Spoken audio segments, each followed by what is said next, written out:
Good evening, I'm Norah O'Donnell, and thank you for being with us. We begin tonight with that near-record earthquake felt from New England to New York and much of the mid-Atlantic. People in at least 10 states and even right here in the nation's capital experienced some shaking. The aftershocks are still coming tonight, with the governor of New Jersey warning they're still on high alert. The 4.8 magnitude quake's epicenter was located 45 miles west of New York City. Residents of the Big Apple and the tri-state area, including the New York Yankees, felt the big shake at 10:23 a.m. There are no reports of injuries or major damage. That's the good news. But airports like Newark and JFK face delays, issuing a temporary ground stop for all flights. The Friday morning earthquake was one of the strongest on record for the area. Get this, for the state of New Jersey, it was the strongest since 1783, from before New Jersey was officially a state. CBS's Errol Barnett will start us off tonight. It was the major shake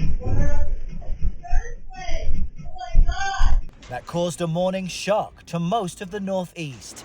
The epicenter of a magnitude 4.8 earthquake just 50 miles west of New York City in Lebanon, New Jersey. I've never felt an earthquake, so it was a little scary. It was a little weird. Is that an earthquake?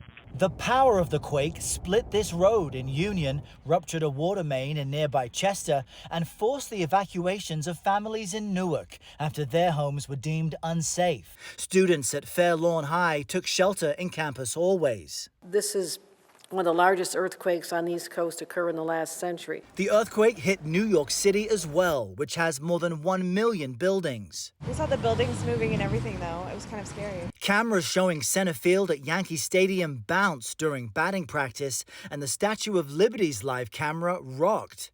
And while New York's governor says there were no reports of significant damage, she warned the threat may not be over. If there is an aftershock, people are encouraged to drop into cover. Major earthquakes in the northeast of the U.S. are rare, the last one occurring in 2011 at a 5.8 magnitude. It was felt from Florida to Maine. New Jersey sits in the Ramapo Fault Zone, which stretches from Pennsylvania to New York. It is one of the longest fault zones in the region. We know that after a large earthquake, or even a moderate earthquake, that it causes this change in the stresses on the faults, and so we typically see more earthquakes after the first one.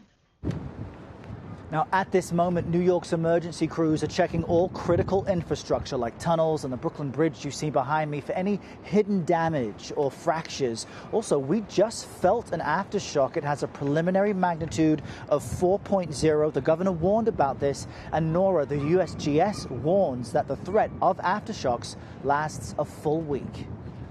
That's alarming. Errol Barnett, thank you so much.